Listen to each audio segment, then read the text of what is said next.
Prácticamente todos los sectores económicos, prácticamente todas las actividades de la cotidianidad tienen algo que ver con el mundo de lo digital.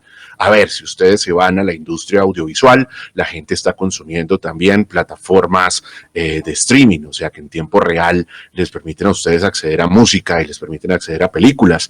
Pero si ustedes se van al mundo del turismo, hay plataformas y hoteles que a través de canales digitales permiten muy rápidamente poder alquilar sus espacios. Y si se van al mundo de la movilidad, hay todo un debate que no logra resolverse aún, que tiene que ver con hasta dónde los carros particulares pueden hacer uso de las plataformas de movilidad. Y si nos quedamos en gobierno, hay de alguna manera en la agenda una necesidad de que la lucha contra la corrupción pase por el mundo de la tecnología. En todos los escenarios, en todas las actividades, estos temas que conciernan la agenda de Blue 4.0, de esta cuarta revolución industrial que nos toca de manera indirecta, está allí presente. Por eso, el próximo presidenta de la República, tendrán que pasar por iniciativas que estén relacionadas con esta nueva agenda. Esta noche, como parte de esta agenda de conversaciones con los precandidatos presidenciales, hemos querido invitar al ex senador, 3 veces senador de la República, hoy ex senador Juan Manuel Galán, precandidato presidencial por la Coalición de la Esperanza, pero además por el recientemente, si se pudiera decir, recuperado desde su personería jurídica, movimiento del nuevo liberalismo. Doctor Juan Manuel, bienvenido, buenas noches. Muy buenas noches, Juan Manuel, un saludo para Ana Milena, para Juanita, para todos. A esta hora también que nos ven los cibernautas. Es un gusto estar con ustedes esta noche.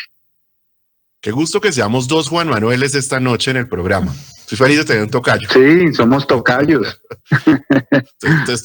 Usted es de los míos. Bueno, déjenme contarle, por favor, a los oyentes que están en ese proceso de pedagogía, de aprendizaje sobre quiénes son las personas que aspiran a ocupar el cargo de presidente de la República y recordarles que el ex senador Juan Manuel Galán es hijo del asesinado líder político Luis Carlos Galán Sarmiento. Además, su señora madre, periodista, doña Gloria Pachón, por supuesto. Usted estuvo en el legislativo, fue viceministro de Juventud, ha estado desde la hechura, desde la formulación de política pública en temas de agenda juvenil, que ya conversaremos seguramente en minutos.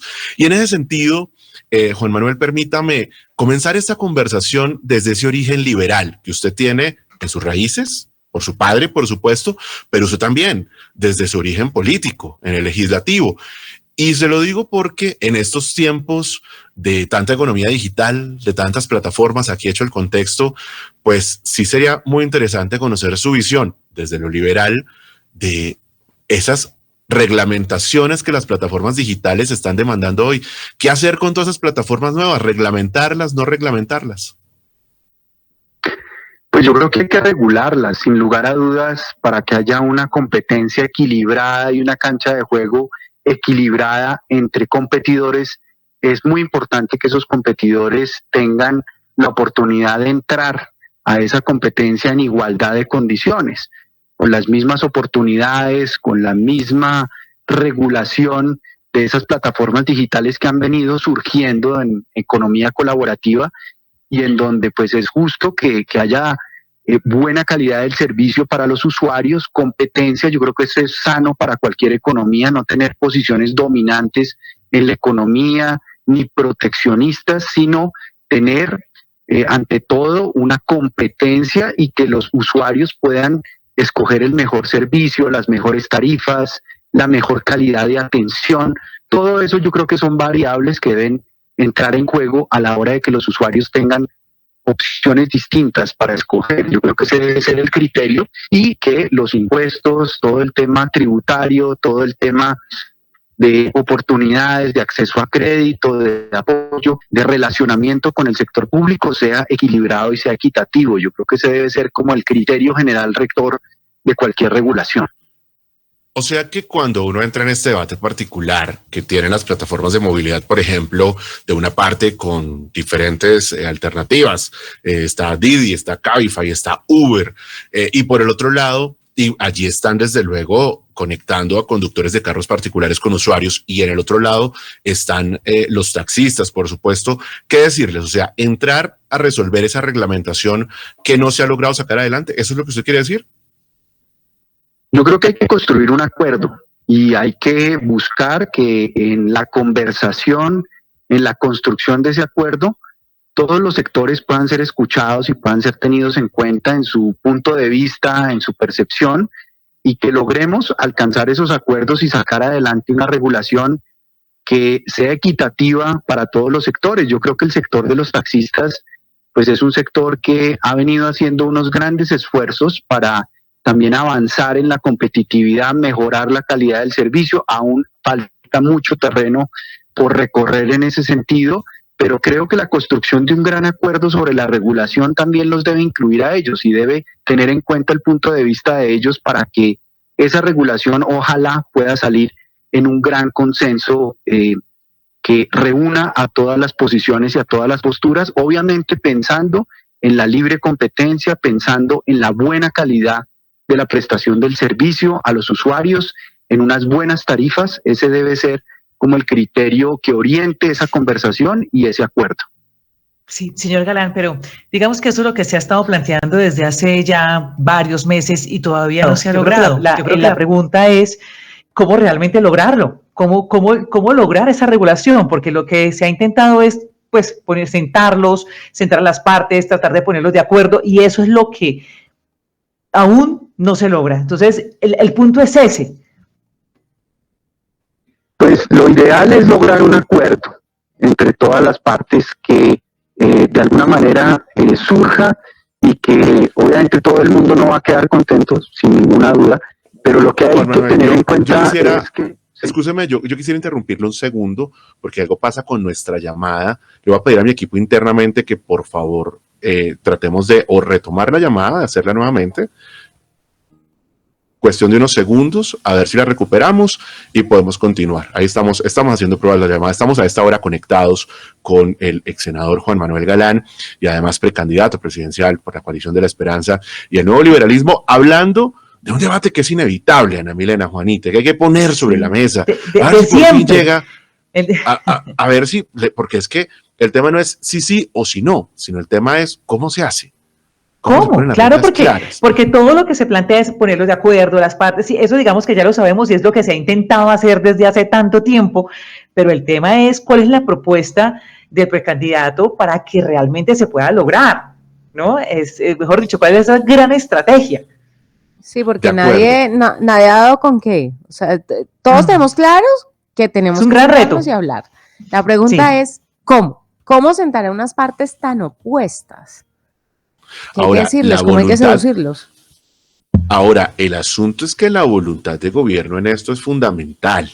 Si esto se deja solamente en manos del legislativo, pues vamos a seguir en unos debates en el Congreso de la República que es probable no tengan mayor trámite, que de alguna manera tengan una suerte de intereses dependiendo del momento de si es electoral o no, pero que sigan dejando en incertidumbre a todos los sectores. Es que es injusto con los taxistas, en primer lugar, que nos escuchan a esta hora, por supuesto, y también con los señores que hacen parte de todas las partes, Juan Manuel, de los usuarios, no solamente y los del clientes, gobierno. Los actores implicados también deben estar de acuerdo y deben tener disposición para llegar a acuerdos, pero llegar a un acuerdo no es que me den la razón a mí, no es que hagan lo que yo quiera, o sea, llegar a un acuerdo es llegar a un consenso, o sea, yo cedo, tú cedes, y en un punto medio nos encontramos.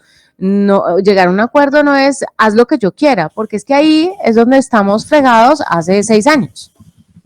Porque es que la gente como que no tiene muy claro el concepto de llegar a un acuerdo o hacer un consenso o tener un consenso. Eso como que no lo tienen tan claro. De acuerdo. Bueno, ahí estamos recuperando la llamada con Juan Manuel Galán a esta hora aquí en Blue 4.0. Estamos además conectados a través del Facebook Live. Juan Manuel, ¿nos escucha mucho mejor allí? No. Lo vamos a recuperar en segundos, pero es importante que se pueda escuchar bien y que no queden dificultades a la hora de tener claras las propuestas de los precandidatos, que entre otras cosas hay que decirlo, como en pocas contiendas se ha dado tener un número tan importante de precandidatos, además presidenciales, con diferentes miradas. Y esto, desde luego, que enriquece el proceso, pero también invita a que se conozcan todos los puntos de vista que tienen que ver, por ejemplo, con esta nueva agenda que tenemos hoy aquí en medio de tanta innovación. Tantos cambios. Puntos de vista, Juan Manuel, que se hacen tan importantes en estas elecciones, porque si bien, pues claro, ya hemos hablado de economía digital, digamos, en años anteriores, pero nunca como en este momento, porque entre otras cosas, recuerden ustedes que la pandemia ayudó a que todos estos procesos que se iban a demorar años, pues se aceleraran, y por eso se hace importante hablar de todos estos temas para las próximas elecciones. De acuerdo. De acuerdo, entonces, a esta hora nos conectamos con Juan Manuel Galán de nuevo para conversar sobre sus iniciativas, sus planteamientos en torno a este mundo de la economía digital. Estábamos conversando sobre el tema de plataformas de movilidad y déjeme retomar la pregunta, Juan Manuel, y es ¿cómo entonces lograr llegar a ese acuerdo que usted menciona para que usuarios, taxistas y conductores de carros particulares, por ejemplo, pues logren estar con un punto de encuentro en medio de esa reglamentación que usted plantea? Pues el primer punto es lograr una conversación entre esos sectores que yo creo que ha sido muy difícil de establecer, porque ha habido posiciones extremas, posiciones difíciles de conciliar, pero yo creo que hay experiencias internacionales también de regulación que vale la pena tomar en cuenta y que vale la pena incluir en esa conversación para lograr un acuerdo.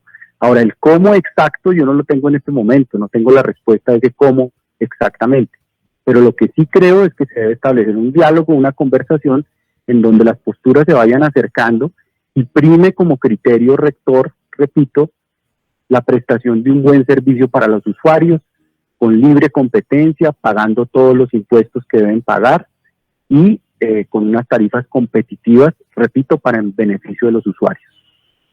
Déjeme llevarlo hacia una tribuna que no está tan lejana del tema de la apropiación digital en estos tiempos y que yo creo que es más bien cercana a ustedes, porque ustedes sí que han sido de alguna manera una voz a favor de la no impunidad en los casos, y por supuesto que me refiero al caso de su señor padre. Y quiero llevarlos al tema de la justicia digital, porque es que la justicia en Colombia tiene unos tiempos que hacen que el país pierda credibilidad en sus instituciones. No se cree en la justicia como debería ser, como se quisiera.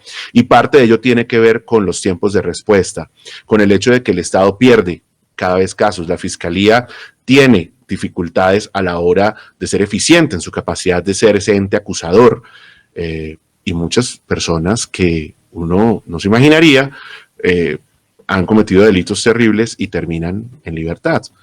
¿Qué sucede? ¿Cómo lograr, por ejemplo, que con economía digital, con esta transformación digital de la justicia, se puedan disminuir esos tiempos? Este sería un tema importante en su agenda ante un eventual gobierno suyo como presidente de la República.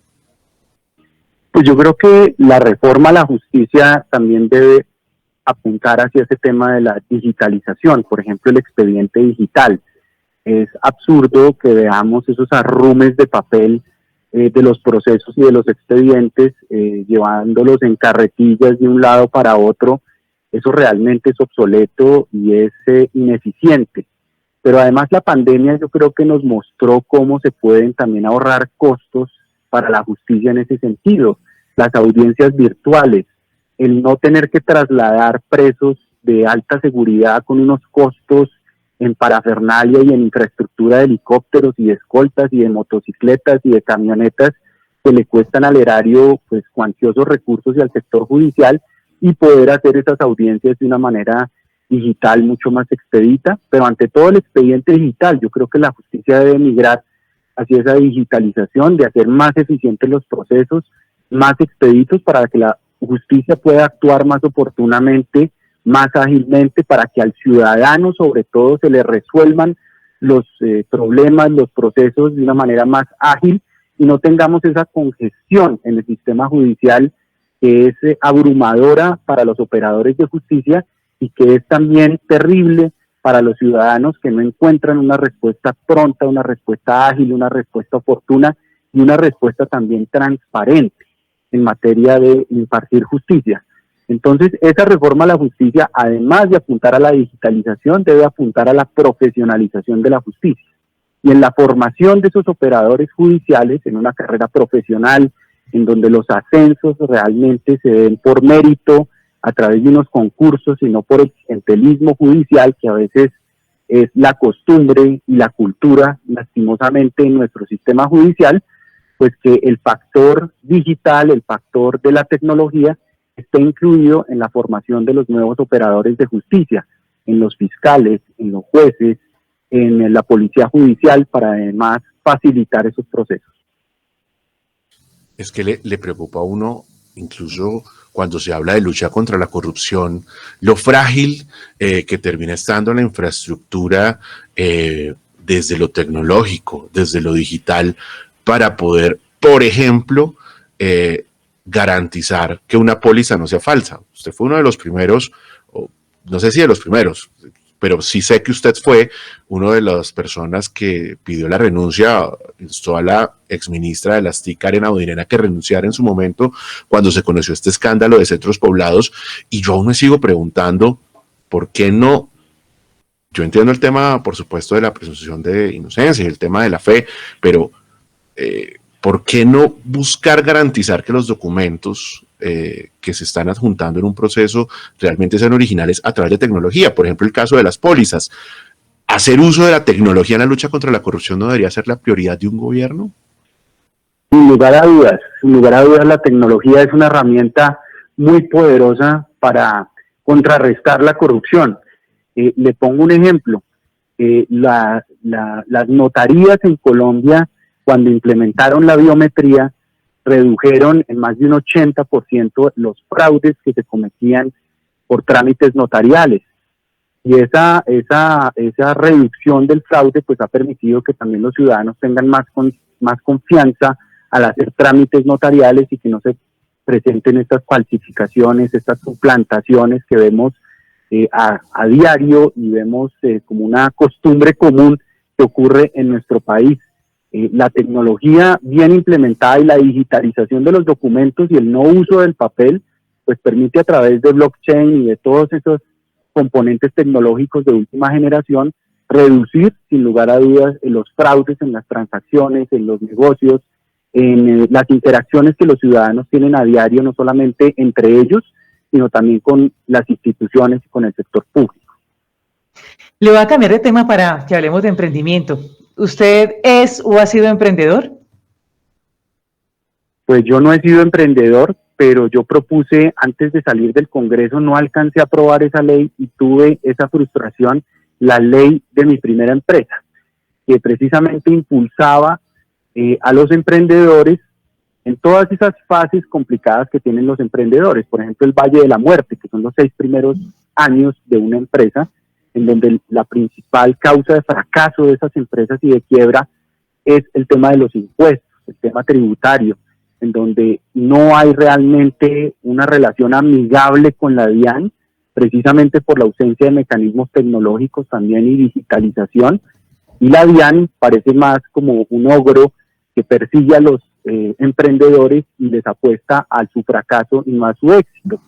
Y en esta ley también pues hablábamos de las aceleradoras, de las incubadoras, de cómo facilitarle la vida a los emprendedores y cómo facilitarle sobre todo el crédito, de cómo crear una institucionalidad mucho más robusta en cabeza de Impulsa, que es pues la entidad en este momento que promueve el emprendimiento desde el gobierno nacional, pero yo creo que el sector privado, la academia y el Estado deben actuar en una alianza mucho más cercana y en un ambiente más de cooperación para generar un ambiente y un ecosistema de emprendimiento, sobre todo de emprendimiento social, que es un componente del emprendimiento bien interesante y bien importante para zonas rurales y zonas apartadas en nuestro país y zonas en donde hay poblaciones que no necesariamente tienen acceso a conectividad, que viven en zonas en donde pues no hay infraestructura social, no hay infraestructura de vías y necesitan un apoyo y un respaldo especial.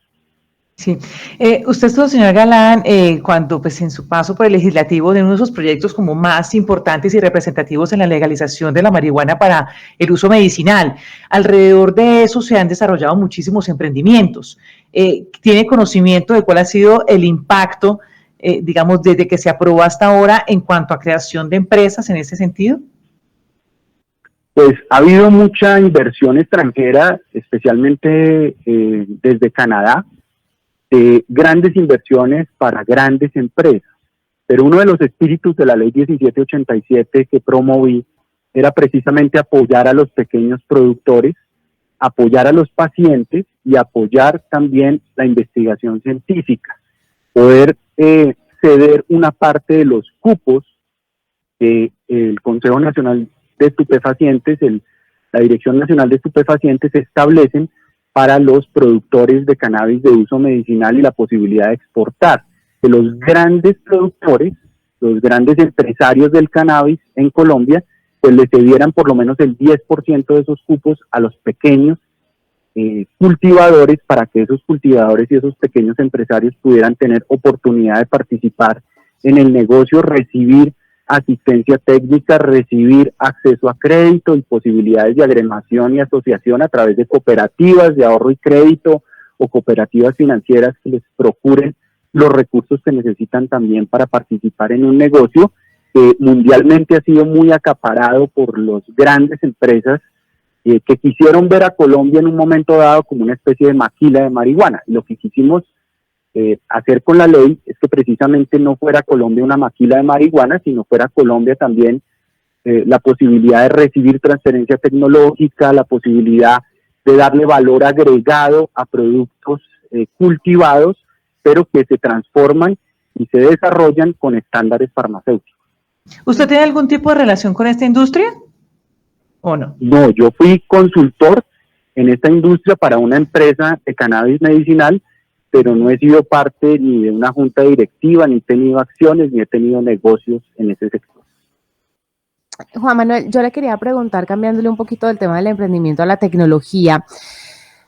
Hemos visto, y con la pandemia aún más, que la tecnología se ha vuelto parte vital del día a día de todos. Esto ya no hay marcha atrás. Y creo que la apropiación tecnológica tiene que ser cada vez mayor, y eso acompañado de la educación. Pero también educación tecnológica desde el gobierno, porque hay mucho desconocimiento de pronto de las herramientas que están disponibles y que puede ayudar en nuestros procesos internos como país. ¿Usted se plantearía crear como un Ministerio de Tecnología e Innovación, algo diferente al MINTIC, algo totalmente diferente?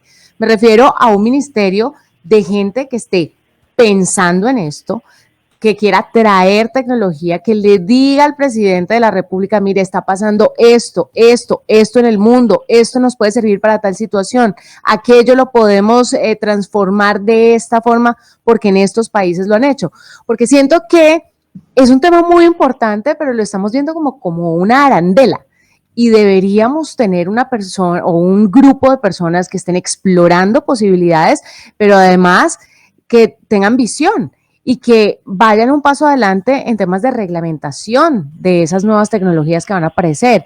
Ahora seguimos en este lodazal de Uber, Cabify y los taxis. El día de mañana se viene una inteligencia artificial que puede darnos de baja en los trabajos, porque con ella se va a saber si una persona tiene cáncer 5 años antes de que le dé, y pues ahí se fregaron todos los trabajadores que podrían llegar a tener cáncer. No sé si me hago entender.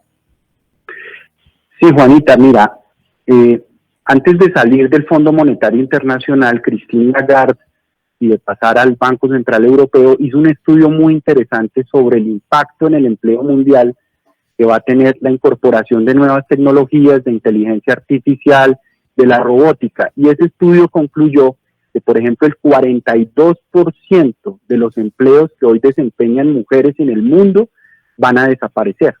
Y para eso nos tenemos que preparar, para esa transición en cuanto a lo laboral. Y no nos estamos preparando adecuadamente. Tenemos que trazar un camino con una política de Estado, una política que no sea de gobierno, porque es que el problema crónico que tienen nuestras políticas públicas, primero, es que son de gobierno, y cada gobierno quiere dejar su impronta y borrar lo que viene de atrás, construir su propio programa.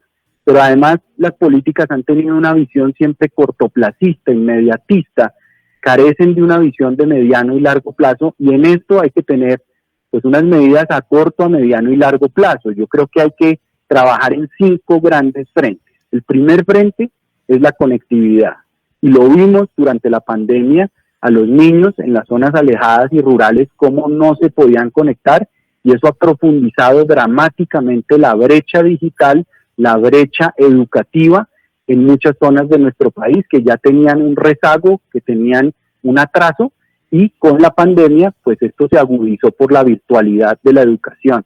Y social, el gobierno digital a largo plazo. Sí, exacto. El gobierno digital creo que también es una prioridad, el hecho de que el gobierno optimice sus servicios, sea mucho más ágil, sea menos propenso a actos de corrupción.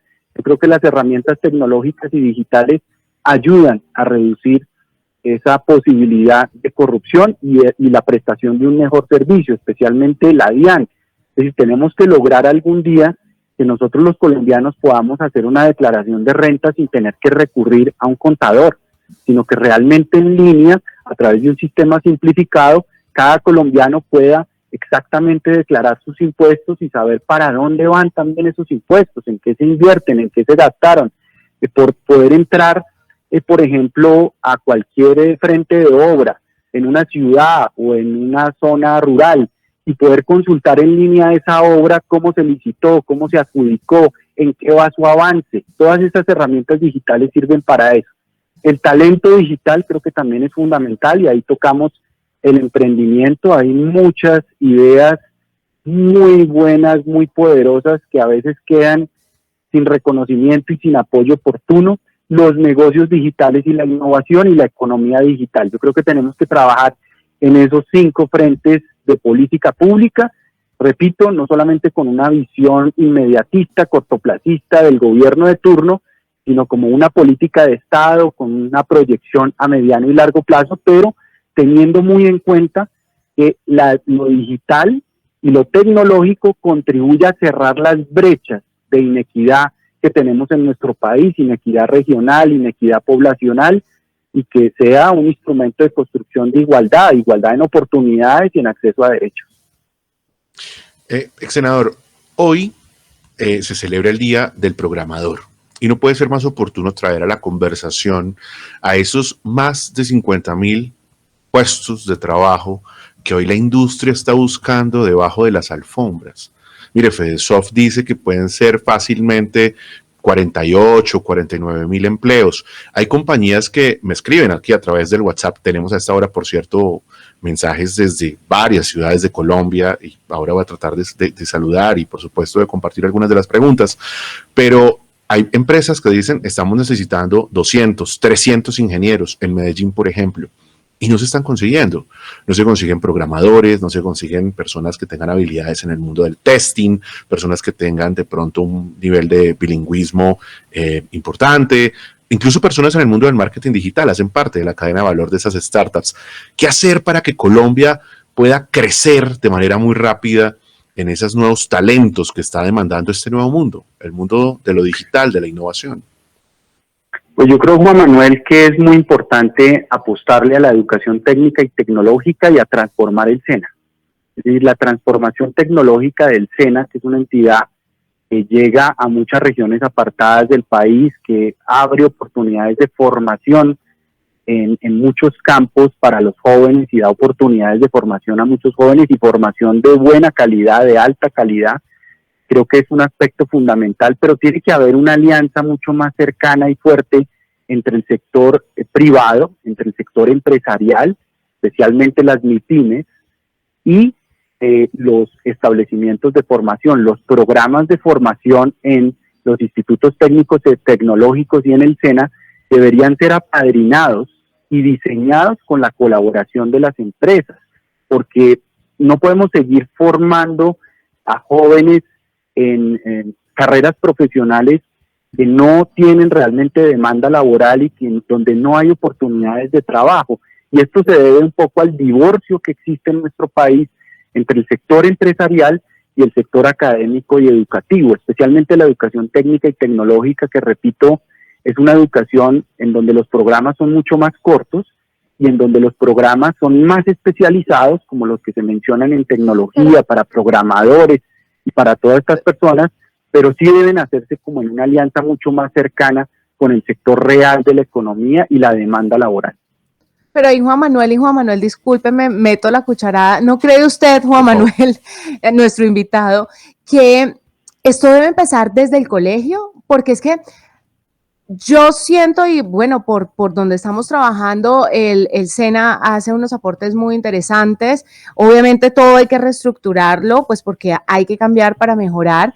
Las empresas privadas también hacen muchos esfuerzos por tratar de formar a estos talentos que necesitan las compañías hoy en día, pero no les llama la atención a los jóvenes. Y me parece que es que estamos fallando desde el colegio. Desde el colegio no les estamos mostrando ese camino que deberían tomar. Entonces ahí la reestructuración tal vez no debería estar tanto como en las carreras profesionales, sino en el pensum que deben tener los niños desde que entran en kinder hasta que salen de grado 11 del colegio, porque si ellos no tienen eso en la cabeza, pues obviamente cuando le van a poner una baraja de posibilidades para estudiar, no van a tener en cuenta estas carreras que tal vez tienen, porque esa es la sociedad en la que vivimos en este momento. Es difícil, es compleja, porque es matemáticas, porque necesita inglés, entonces yo no me voy por ese lado, pero no saben que es mucho más fácil conseguir trabajo por ese lado y mucho más lucrativo. Entonces, ¿ahí qué haríamos con el Ministerio de Educación, por ejemplo? Bueno, yo creo que Colombia tiene que avanzar mucho más decididamente hacia la descentralización de la educación. La reforma educativa tal vez más importante que ha hecho el país en los últimos 50 años fue la Ley General de Educación, la Ley 115 de 1994, que democratizó el establecimiento escolar, no solamente creando la figura del personero estudiantil, del gobierno escolar, sino del PEI, el Proyecto Educativo Institucional. Pero el problema que hay hoy en día con el Proyecto Educativo Institucional, que todos los colegios deben tener un PEI, un Proyecto Educativo Institucional, que es como su carta de navegación, su hoja de ruta, su plan de desarrollo, es un saludo a la bandera, es letra muerta porque no tiene financiación, no tiene cómo financiar, porque no hay recursos para financiarlo. Y si nosotros garantizamos que los dineros de inversión en educación vayan dirigidos específicamente a financiar el proyecto educativo institucional de cada colegio, con el control y la veeduría de la ciudadanía y de la comunidad educativa representada en los estudiantes, en los padres de familia, en los docentes, vamos a construir pertinencia de nuestro sistema educativo, pero vamos a poder apostarle también a desarrollar proyectos educativos institucionales orientados a la tecnología y orientados a lo digital y a las nuevas economías, que no podemos seguir ignorando pues nuestras realidades. La misión de Sabios del año 2019 mencionó muy especialmente que la biodiversidad es una de las grandes ventajas competitivas o comparativas más bien hoy, que se pueden convertir en ventajas competitivas. Pero la única manera de lograr desarrollar nuestra biodiversidad como una ventaja competitiva es a través de la ciencia, la tecnología y la innovación. Y nosotros en Colombia estamos estancados en productividad, en crecimiento de los factores de productividad hace 50 años. Y esto se debe a que no tenemos realmente condiciones de inversión para crecer en productividad. Estamos invirtiendo, Juanita, el 0.28% del Producto Interno Bruto en ciencia, tecnología e innovación. Para poder empezar a crecer en productividad, tenemos que llegar al 1% mínimo del Producto Interno Bruto. Países como Israel, que son altamente tecnológicos, que le han apostado a la economía digital, están entre el 4 y el 5% del Producto Interno Bruto invertido en ciencia, tecnología e innovación. Aquí tenemos un Ministerio de la Ciencia, la Tecnología y la Innovación, pero que tiene el presupuesto que tenía Colciencias hace más de 11 años. Entonces, pues no tiene mucho sentido tener un ministerio con un presupuesto paupérrimo. Y para esto tenemos que construir unas alianzas poderosas entre el sector real, el sector empresarial, el Estado y la academia para apostarle a la ciencia, la tecnología y la innovación, a la economía digital, pero también a la economía verde, a la economía azul, que es la de los océanos, a la economía del conocimiento y del talento, y a la economía del cuidado, que tiene que ver con la transición demográfica que el mundo está teniendo y que los colombianos también estamos teniendo, en donde se van a generar muchas oportunidades de empleo y de trabajo y de servicios tecnológicos, digitales, para el cuidado de la población mayor. Estamos conversando a esta hora con el ex senador Juan Manuel Galán y precandidato presidencial por la Coalición de la Esperanza y el Movimiento del Nuevo Liberalismo, y estamos llegando al final de la conversación. Y quisiera cerrar unos minutos a manera de conclusión con varios puntos. Uno de ellos, ese concepto que el presidente de la República, Iván Duque, ha dado a conocer alrededor de convertir a Colombia en un Silicon Valley. ¿A usted le suena? ¿Usted, por ejemplo, persistiría en esa iniciativa? ¿Qué opina usted de eso? Yo creo que la apuesta por la tecnología y por la digitalización del país, si representa realmente una igualdad de oportunidades y de acceso a derechos por parte de toda nuestra población, si eso significa también que el Estado va a llegar con oferta social, infraestructura social a todos los lugares de nuestro país, a todo el territorio, pues me parece que no es una apuesta de país que deberíamos hacer como Estado, no solamente de este gobierno, sino con una continuidad en esa política. Pero yo sí creo que tenemos que resolver algunos problemas, Juan Manuel, que son unos lastres que Colombia arrastra desde hace muchas décadas. Si lo seguimos posponiendo, no vamos a poder avanzar. Y me refiero, por ejemplo, al lastre de nuestra cultura política, que es profundamente clientelista, feudalista, premoderna, en donde los políticos realmente no hacen política pensando en servir el bien común, en defender el bien común, en una vocación de servicio público, sino llegan a la política a ver si aprovechan el cuarto de hora para hacer negocios particulares, enriquecerse, robarse los recursos o manipular los empleos públicos para su beneficio personal. Entonces, esa cultura política yo creo que es un bloqueo, un lastre que tenemos para la competitividad y para las reformas que el país necesita en muchos frentes, como por ejemplo uno que yo he trabajado mucho, que es la política de drogas, donde estamos enfrascados, es una política equivocada, errada, fracasada desde hace 50 años, desde que Richard Nixon en el año 71 le declaró la guerra a las drogas, y nos han hecho creer que el problema del narcotráfico es solamente un problema de área cultivada de hoja de coca, cuando esto va mucho más allá, tiene que ver con los insumos químicos, la gasolina, el cemento, el lavado de activos, que dicho sea de paso, para controlar el lavado de activos, las herramientas tecnológicas y digitales son muy poderosas, porque hoy en día empresas legales están lavándole la plata a los narcotraficantes o a quienes hacen minería criminal o tráfico de personas o tráfico de especies. Entonces, creo que también para combatir de las criptomonedas, ¿no? Las criptomonedas de los criptoactivos. Exactamente. Entonces, yo creo que allí hay un frente también de trabajo muy interesante y muy importante para luchar contra las organizaciones criminales que se han sofisticado tremendamente y que se han invertido, fíjense ustedes, en ciencia, tecnología e innovación. Hoy en día, 8 hectáreas de hoja de coca en Nariño producen la misma cocaína que 4 en Guaviare, porque hay un aumento en la productividad por hectárea de hojas de coca cultivadas. Entonces, todo este tema tiene que ver también con el desarrollo tecnológico y herramientas tecnológicas desde el Estado y desde el gobierno para confrontar el crimen y el delito. Usted habla, para cerrar, de cultura política. Yo creo que la cultura política tiene un componente fundamental que es la confianza. Y hay confianza cuando la gente cree, cuando el ciudadano cree. ¿Por qué creer en ese proyecto político que usted lidera? ¿Qué decirles a los colombianos, Juan Manuel Galán? Bueno, yo decidí hacer política el día en que asesinaron a mi padre, porque yo pensé en ese momento que quería dedicar mi vida a que todo ese esfuerzo y ese sacrificio que yo lo vi ver a él hacer, hasta el punto de entregar su propia vida por su causa, pues que no quedara en vano, que no quedara en el aire, en el vacío. Y pues él lo dijo, a los hombres se les puede eliminar, pero a las ideas no. Esa frase a mí me quedó sonando mucho. Dije, voy a dedicar mi vida a que esas ideas, ese proyecto de país, esa visión de país que él construyó durante muchos años de arduo trabajo, de recorrer a Colombia, de compenetrarse con su realidad, la de sus comunidades, sus territorios, pudiera concretarse algún día. Obviamente la Colombia de hoy es en buena parte distinta a la Colombia de hace 40 años o 35